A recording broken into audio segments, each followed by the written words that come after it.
यह आदमी सचमुच ट्रक जितनी बड़ी मक्खी को चारे के रूप में इस्तेमाल कर रहा था। अचानक वह विशाल मक्खी तेजी से नीचे की ओर खींच गई, जिससे साफ पता चल गया कि कोई शिकार कांटे में फंस चुका है। टोरिको ने पूरी ताकत लगाकर डोरी खींची और शिकार को हवा में उछाल दिया, लेकिन जैसे ही वह नीचे गिरने वाला था, एक विशाल पंखों वाला शिकारी उसे छीनने के लिए झपट पड़ा। यह देखकर टोरिको गुस्से से भर गया। उसने अपनी टांग से भी मोटी मछली पकड़ने वाली छड़ी को पूरी ताकत से घुमा दिया। जोरदार वार के साथ मछली और उड़ने वाला जीव दोनों जमीन पर आ गिरे। एक ही झटके में टोरिको के हाथ दो बेहतरीन सामग्री लग गई। यह अद्भुत शिकार देखकर पास खड़ा कोमात्सु पूरी तरह हैरान रह गया। इस दृश्य ने उसके इरादे को और मजबूत कर दिया। वह पहले से ही टोरिको को लेवल 5 के विशाल मगरमच्छ के शिकार पर ले जाने की सोच रहा था। यह ऐसा खतरनाक जीव था जिसे हराना किसी टैंक के लिए भी आसान नहीं होता। लेकिन टोरिको की नजर में वह सिर्फ एक महंगा मांस का टुकड़ा था, इसलिए दोनों तुरंत उस सुनसान द्वीप की ओर रवाना हो गए जहां वह मगरमच्छ रहता था। द्वीप के पास पहुंचते ही उन्हें कुछ अजीब दिखाई दिया। जो बंदर आमतौर पर द्वीप के बीचों बीच रहते थे, वे सभी किनारे के आसपास इकट्ठा थे। उन्होंने इस बात पर ज्यादा ध्यान नहीं दिया और शार्कों से भरी मैंग्रोव जलधाराओं से आगे बढ़ते रहे। आखिरकार वे द्वीप पर पहुंच गए। कोमात्सु ने अपनी बंदूक मजबूती से पकड़ रखी थी और पूरी तरह सतर्क था। तभी लेवल 3 का एक कृपाण दंत बाघ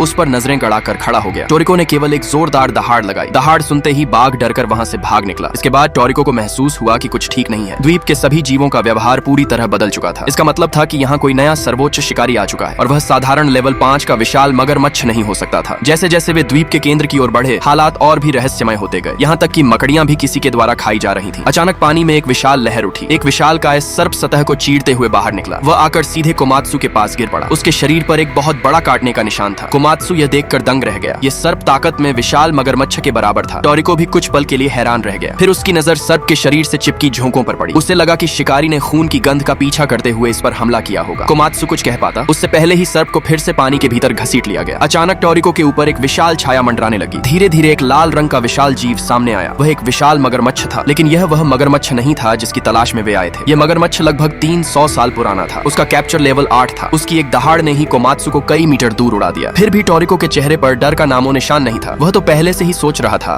कि इस विशाल मगरमच्छ को पकाने के बाद उसका स्वाद कैसा होगा।